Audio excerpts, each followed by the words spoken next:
morning, guys. I hope you're having an absolutely great day. Hunting season's right around the corner. That reality is setting in for me more and more every day. But every year there's always last minute stuff that comes into play, you know, whether it be in double checking broadhead tuning, resighting your bow. There's some big last minute changes that some people make. But for me this year, it has really been hammering down my shot process. Last year I really struggled with it. So this year I really wanted to be able to have a really solid shot process, especially with a hinge. I had a little bit of deliberation between shooting a thumb button or shooting a hinge, but I'm just more accurate with a hinge, especially with the way that I shoot it. Before we actually get into that though, what is a hinge release? Obviously some of you guys are probably familiar with it. In case you aren't, this is the Ultra View hinge. There's tons of different style of hinge releases out there. This is just the one that I shoot. But a hinge release, it's often called a back tension release. I try not to call it that for this reason, is that you can have all the tension in the world on this hook. I mean, I could be deadlifting 300 pounds with this hook or towing a truck with this hook, and it's not gonna go off until I actually physically rotate that release and make it fire. It has to have a hinging motion to it to fire. Now, keeping back tension is really important with this style of release, but that's not really how you fire it. And that's what this video is really about, is really the 3 different ways that you can shoot a hinge, or at least the ones that I've noticed. There's probably more ways, but it really comes down to 3 big categories for me. The first one really isn't like the other two. The other two are very similar. It's just how you actually initiate that movement. But this first one, so it's just straight up hand movement, where you're taking your index finger and your ring finger or your middle finger and consciously moving those fingers and making that release fire by fully moving that hinge. That kind of looks something like this. My cam's gonna hit that branch.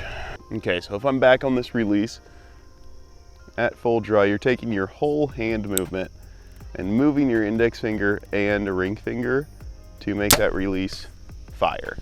I don't really like that style of shot just because it has way too much movement for a high stress situation. Whether you are shooting at a target and it's in a competition, it's the last arrow, whether you are shooting at a deer and you need to make a good shot, you can't have that much movement under a lot of stress and a lot of really fine motor movements without having some sort of mental gap that's going to lead you to punch the trigger or rush the shot or anything like that. And I want to say, regardless of however you're shooting it, you're keeping tension in your back, really right where your lat connects to your spine. That's always where I imagine my tension being, and pulling my whole release hand back from there. So that's regardless. You always should have that. I'm not telling you to not shoot while keeping back tension, but the actual mechanism and the motion in your hand is what I'm covering. So the next 2 styles of shots are really designed to make this release, get the full draw here, and slowly rotate back, and more so pivot around your middle finger. With this style of release, I only have 3 fingers. My middle finger, I always think, as pretty much my anchor. And then you can either move your ring finger or move your index finger and make that release fire. So you're making this shot pivot around your middle finger. Now, the way that I see it, you can make this shot happen by adding tension or taking tension away.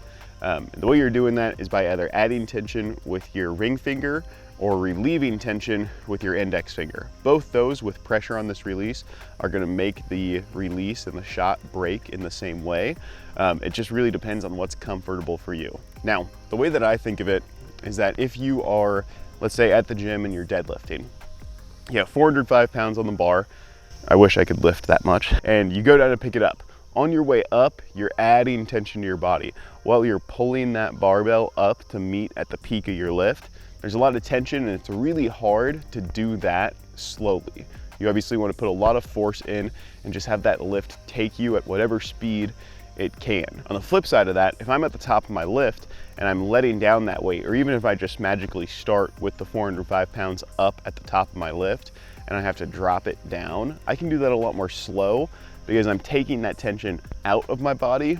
And I don't know the scientific term for it or the fitness term for it or the archery term for it, but it's a lot easier to take tension out of your body slowly than it is to put tension into your body slowly.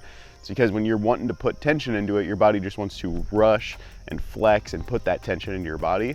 When you're relieving it, you can stretch out and make that a little bit more of a slow and controlled process. Now, why am I talking about deadlifting on an archery channel? When you're doing that and when you're adding tension, in this case with my ring finger, it's a lot harder to slowly do that and do that in a controlled motion. And especially when you're in a situation that has a lot of stress in it, your body cannot deliberate between slowly adding that tension and just absolutely ripping that shot. I used to shoot with this, and I used to shoot by adding tension to my ring finger.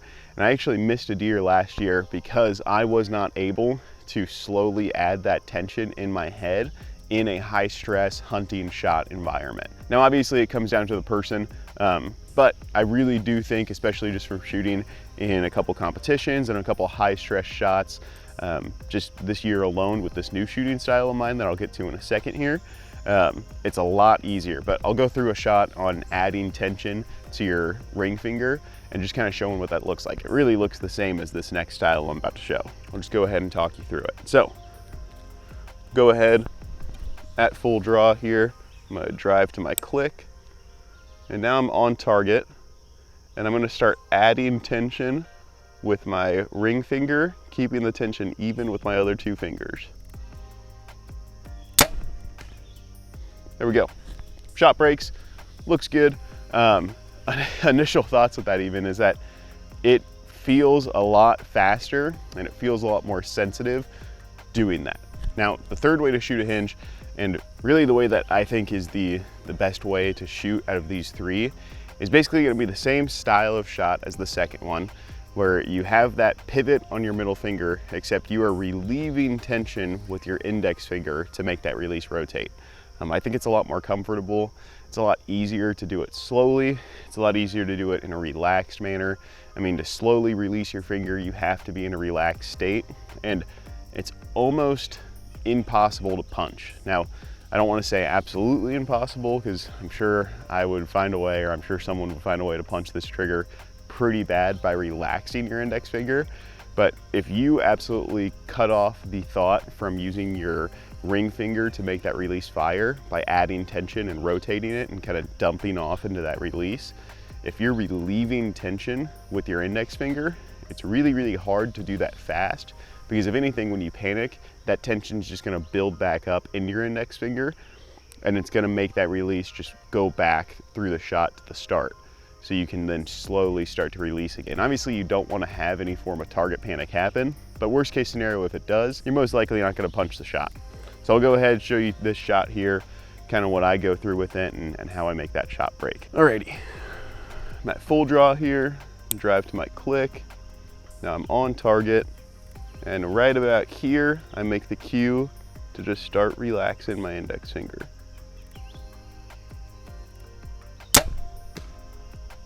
It's a lot more clean break, and that also went into the target. Guys, if you have seen my how to build a DIY target video, it's really, really good unless you're shooting really high energy arrows. It's still good. You just have to put a lot more plastic wrap in there than you thought, but make sure you guys check out that video. At the shot, drive to my click. Just gonna start relaxing.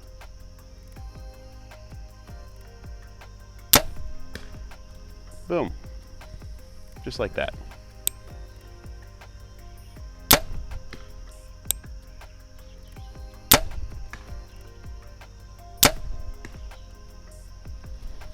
Yeah, sorry, you get lost in a tangent. But yeah, I guess in summary, those are the three ways that I've seen people shoot a hinge release. And none of this by any means is like telling you guys that if you shoot a hinge style release differently, or one of the two ways that I choose not to, that I think you should change it by any means. If it works for you, it absolutely works for you. I just think that if you're looking to get into shooting a hinge, shooting with a relaxed shot is gonna be a lot easier and a lot less hair pulling in the long run for you guys, because you don't have to deal with target panic as much, at least from what I've noticed on my personal side of things. But make sure you guys leave a like and comment down below if you guys did like the video, or if you found anything that you guys want to talk about. Leave a comment down below, let me know. Also, if you guys want to see more content like this, make sure you guys subscribe to the channel. We got a couple more videos to come out and release before hunting season, but then after that, it is go time. I have the green light on a lot of hunting this year. So it's gonna be a lot of fun. Make sure you guys stick around for that because we have a couple of really fun hunts that are coming up. It's gonna be a good time. I'm really excited to see what these next 6 months have in store for me. And last but not least, guys, thank you very much. We just reached 300 subscribers a couple days ago.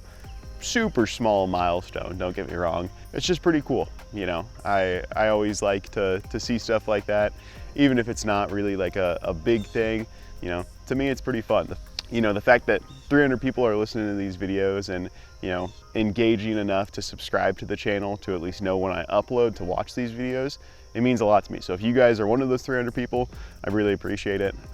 If you're not, what are you doing, man? You got to subscribe. No, in all seriousness, guys, have a good one.